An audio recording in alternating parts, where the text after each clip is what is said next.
क्या आपने कभी ऐसी जगह पर कदम रखा है जहां गाड़ियां खुद ब खुद बंद हो जाएं और दिमाग काम करना बंद कर दे? ये कहानी सिर्फ एक ट्रिप की नहीं, एक काली सच्चाई की है जो आज भी जिंदा है।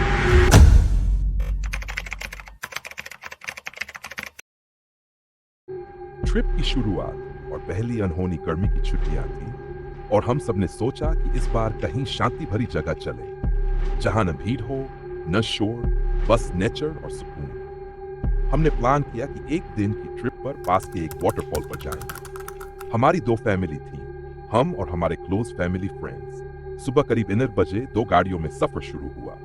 जैसे जैसे शहर पीछे छूटता गया, रास्ता हरियाली और ठंडी हवा से भरता चला गया। लेकिन पहाड़ियों पर पहुंचते ही माहौल बदलने लगा। सड़कें सुनसान थीं, चारों तरफ घना जंगल और अजीब सी खामोशी, इतनी कि अपनी ही सांसें सुनाई देती। हमारी कार सबसे आगे थी। जैसे ही हम मंजिल से कुछ मिनट पहले एक तीखे यू टर्न तक पहुंचे, पापा ने अचानक घबराकर कहा, ब्रेक नहीं लग रहा। हम सब सन्न रह गए। ढलान पर थी और रफ्तार बढ़ती जा रही थी। पापा ने छत से हैंड ब्रेक खींचा और किसी तरह गाड़ी को साइड में रोका। और उससे भी ज्यादा डरावना तब हुआ जब पीछे से आ रही दूसरी गाड़ी, जिसमें हमारे फैमिली फ्रेंड्स थे, उनके साथ भी बिल्कुल वही हुआ। Brake fail. क्या ये कोई इत्तेफाक था या कुछ और? एक नहीं, कई गाड़ियों में वही दिक्कत। हम गाड़ी से उतरे और देखा कि हमारे पीछे और भी कुछ गाड़ियां रुक चुकी थीं। 1-2 लोग कार से बाहर निकलकर कह रहे थे, हमारे भी ब्रेक नहीं लग रहे थे। गाड़ी जैसे कंट्रोल से बाहर हो गई। अब डर सिर्फ हमारे अंदर नहीं था, वो पूरे माहौल में फैल चुका था। हम सब समझ ही नहीं पा रहे थे कि ये हो क्या रहा है। तभी फैमिली फ्रेंड्स की गाड़ी जो एकदम पीछे थी, हमारी कार से हल्के से टकरा गई। इतनी तेज आवाज हुई कि हमें एक पल को लगा जैसे कुछ फट गया हो, लेकिन शुक्र था कि सब ठीक थे। अभी हम यही सब संभाल ही रहे थे कि दूर से 2 अजनबी लोग आते दिखे। उनमें से एक अधेड़ उम्र का था और एक छोटा लड़का। कपड़े पुराने से, लेकिन चेहरे पर कोई घबराहट नहीं।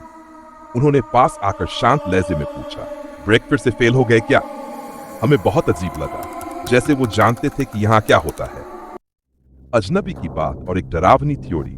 जब पापा और अंकल ने उन्हें सारी बात बताई तो वो अधेड़ आदमी हल्के से मुस्कुराया और बोला, मैं मैकेनिक हूं और ये जगह ऐसी ही है। यहाँ हर तीसरी गाड़ी यही दिक्कत फेस करती है। उसने कहा कि ढलान पर लगातार ब्रेक इस्तेमाल करने से ब्रेक हीट हो जाते हैं और उस पॉइंट पर अचानक वो फेल हो जाते हैं। लेकिन बात यहीं खत्म नहीं हुई। उसने धीरे से ये भी कहा, कई बार सिर्फ ब्रेक नहीं, लोगों का दिमाग भी यहां काम करना बंद कर देता है। उसकी आंखों में एक अजीब सी चमक थी। फिर उसने सलाह दी कि टायर्स पर पानी डालो, ठंडा करो, गाड़ियां फिर से चलने लगेंगी। हमने वहीं पास से पानी लाया और टायर्स पर डाला, भाप सी उठने लगी। धीरे धीरे गाड़ियां शांत हो गई। लेकिन उस अजनबी की बात दिमाग में गूंज रही थी, सिर्फ ब्रेक नहीं, लोगों का दिमाग भी। बारिश का डर और एक अजीब रिलीफ। हम सब ने मिलकर डिसाइड किया, हम इस वाटरफॉल पर नहीं जाएंगे। बहुत डर चुके थे। पास में एक दूसरा वाटरफॉल था। बारिश का डर और एक अजीब रिलीफ। हम सब ने मिलकर डिसाइड किया, हम इस वाटरफॉल पर नहीं जाएंगे। बहुत डर चुके थे। पास में एक दूसरा वाटरफॉल था। हमने वहीं चलने का फैसला किया। लेकिन जैसे ही हम वहां पहुंचे, तेज बारिश शुरू हो गई। एक पल को हम सब ने चैन की सांस ली। अब टायर्स गर्म नहीं होंगे। लेकिन असली झटका तब लगा जब वापसी के वक्त कुछ गाड़ियां स्टार्ट ही नहीं हो रही थीं। पापा और अंकल ने कुछ गाड़ियों को धक्का देकर यू टर्न के पार निकाला और जैसे ही वो उस पॉइंट से बाहर हुई, गाड़ियां खुद ब खुद स्टार्ट हो गई। ये सब देखकर रूह कांप गई थी। ऐसा लग रहा था जैसे वो यू टर्न वाला पॉइंट खुद गाड़ियों को रोक रहा हो। वो यू टर्न आज भी दिमाग में जिंदा है। आखिरकार हम सब ने हनुमान जी का नाम लिया और किसी तरह उस जगह को पार किया। कुछ घंटों बाद हम सही सलामत घर पहुंच गए। लेकिन उस दिन का डर, वो यू टर्न, वो अजनबी की आंखें, आज भी जब याद आते हैं तो रूह तक कांप जाती है। कभी कभी लगता है, क्या वाकई सिर्फ ब्रेक ओवर हीट हुए थे, या उस जगह पर कुछ ऐसा था जो इंसानी समझ से बाहर है?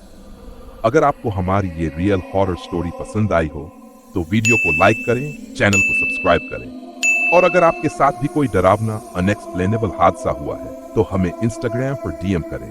या इस वीडियो के कमेंट सेक्शन में अपनी कहानी शेयर करें। शायद अगली कहानी आपकी हो।